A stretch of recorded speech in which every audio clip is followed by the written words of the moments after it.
Welcome sa Dries TV. Kung interesado ka sa ganitong news, huwag kalimutang isubscribe ang ating YouTube channel. Maraming salamat!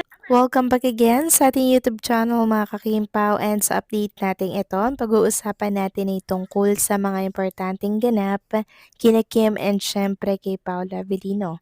Pero bago po ang lahat, maraming salamat sa inyong patuloy na pagsuporta at pagsubaybay sa mga daily update natin. Kaya naman bilang pasasalamat, narito po ang ilang napili kong komento patungkol ito sa naging previous update. Unang komento mula po ito kay Ginang Fe Manzano. Sabi niya, I think di na kailangang magpahula, Kim Pao, our vote matured enough. Sabi nga ni Kim, advanced daw mag-isip si Paulo. Kaya magtiwala tayo sa kanila, whatever it takes. Kaya nilang lutasin, much more lagpasan anumang dumating na pagsubok sa relasyon nila. So maraming salamat sa komento, Ginang Pe Manzano. Yes, tama po kayo dyan, ano? Sobrang matured na ni Kim and Paula Avellino, mga kakimpaw, kasi malapit na silang mag-40. 'Di ba? Kaya kahit hindi na po magpahula, mga kakimpaw, alam na po nila yung gagawin nila para mapaayos ng sobra yung kanilang relationship sa isa't isa ni Chinita Princess. 'Di ba mga kakimpaw? Ang dami na po nilang pinagdaanan sa buhay. Ganon din si Kim, ganon din si Paula Avellino. Kaya ngayon, mas pinatatag na po sila mga kakimpaw ng panahon. Kung bagay, ang dami nilang naging realization, ang dami nilang mga aral na napulot sa nakaraan po nila. Kaya yung mga hula na yan mga kakimpaw, sabi ko nga po sa inyo, hindi po yan dapat paniwalaan. Dahil nasa atin ang ating kapalaran, tayo po ang gumagawa niyan. Na kay Kim at Paula Avellino nakasalalay ang kanilang relasyon. Kung iingatan po nila ito, hindi po mangyayari mga kakimpaw ang mga nasa hula. And tingin nyo, hahayaan po ni Paula Avellino na mangyari yon? Hindi. Dahil 15 years siyang nag-antay kay Chinita Princess. Tingin nyo mga kakimpaw, papakawalan niya pa si Kim Cho? Malamang hindi na po mga kakimpaw. Dahil ang tagal-tagal ni Paulang inantay ang pagkakataong ito. So maraming salamat sa komento, Ginang Fe Manzano. God bless po at mabuhay kayo. At ang pangalawang komento naman mula po kay Ginang Merlita Aurea Rodriguez. Sabi niya, hindi po ipopost yan kung hindi sa kanilang kamayan. Yung daliri ni Kim yan, mahaba na payat, yung kamay ni Paulo, siyang siya yan. Yung tato ni Paulo sa daliri sadyang hindi nakita pag nakaikom ang daliri niya. Kaya silang dalawa yan. So maraming salamat po sa komento, Ginang Merlita Aurea Rodriguez. Meron kasi mga nagsasabi na ay hindi daw kami ni Kim and Paula Avellino yan. Sabi, iba daw kamay yun. Sabi, AI daw. At kung ano-ano pa mga kakimpaw. Yun lang naman yung nakita ko sa mundo ng social media mula po sa isang Kimpaw fan din po. And marami nga po ang natutuwa kasi yun yung talagang kamay ni Chinita Princess at Paula Avellino nagsama tapos nasa malamig na lugar. So anong iisipin po ng mga Kimpaw fans, 'di ba? Kaya shinare nila ito sa mundo ng social media. Sa akin lang naman maniwala yung gusto maniwala, yung ayaw, okay lang din naman, di ba? Wala namang pilitan mga kakimpaw. Basta tayo, good vibes lamang po ang ating mga ibinabalita dito. And meron din naman, syempreng, negative. Pero syempre, kinokorek din naman natin yun sa huli. Hindi po ba mga kakimpaw? Kaya yung iba na nagre-react agad sa mga caption, pwedeng panoorin nyo po muna yung mga video dahil andun po mismo naka-include yung pinagbabasehan natin doon, okay? So maraming salamat po sa inyo mga komento. God bless po and pabuhay kayo. So eto na nga no, pag-usapan na natin mga kakimpaw ang mga topic po na nakalap natin sa gabing ito.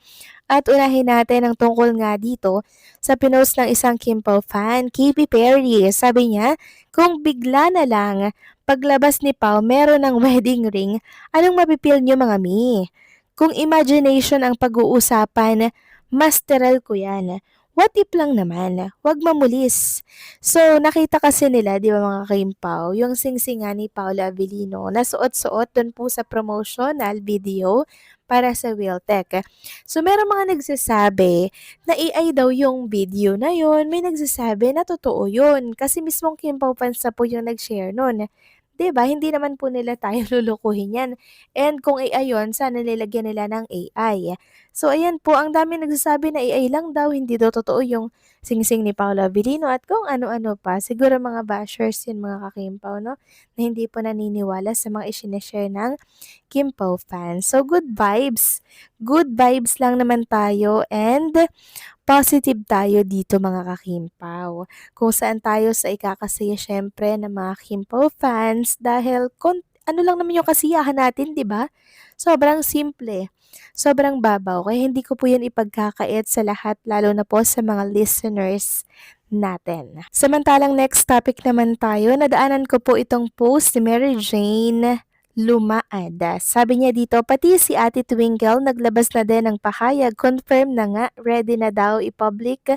Congratulations sa Kimpaw. So meron ako nabasang ganito, syempre good news. I-share ko din yan sa inyo mga kakimpaw. Ano ba yung naging statement daw ni Twinkle? So ito po yung lumalabas mga kakimpo. Credit po sa totoong may-ari ng post na to. Sabi dito sa post, sa dami ng pinagdaanan ni Kim Chu, masaya kami na may Paolo na handang ipaglaban siya. Lahat ng Chu, love na love si Paolo. Road to forever na ang Kim Pao. So kung totoo man nga po mga kakimpaw ha, na mula po kay Twinkle ang statement na to, eh nako mga kakimpo, maghanda-handa na po tayo, di ba? Kasi mukhang nalalapit na nga po ang pag-amin ni Kim and Paula Avellino sa mga Kim Pao fans. Sabi kasi dito, sa dami daw na pinagdaanan ni Kim Chu, masaya daw sila na may Paula Avellino na handa talagang ipaglaban si Chinita Princess. Kaya love na love daw nila si Paula Avellino ng Chu family kasi nakikita daw nila kay Paula Avellino yung pag-aalaga. Siyempre, yung ipaglaban si Kim Chu, 'di ba? So, hopefully, totoo itong post na to mga kakimpaw, itong pinagtapat di umano ni Twinkle for Kim and Paolo. So, i-manifest natin yan. Wala namang masama. Since good vibes, i-share ko sa inyo mga kakimpaw. 'Di ba? Kasi mamaya may mamulis na naman dyan.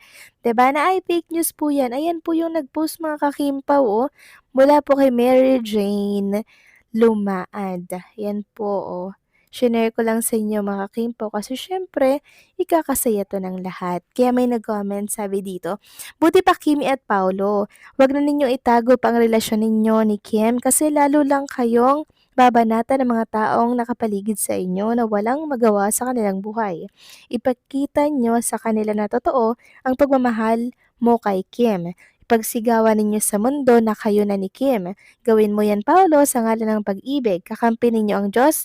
God bless Kim Pao. So, napakasarap basahin naman ng mga message ng mga Kim Pao fans. And hopefully nga po, ay may katotohanan itong post na share ko po sa inyo mula sa isang account.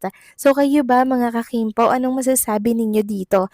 Please comment down below and syempre don't forget to like, share, comment, and subscribe.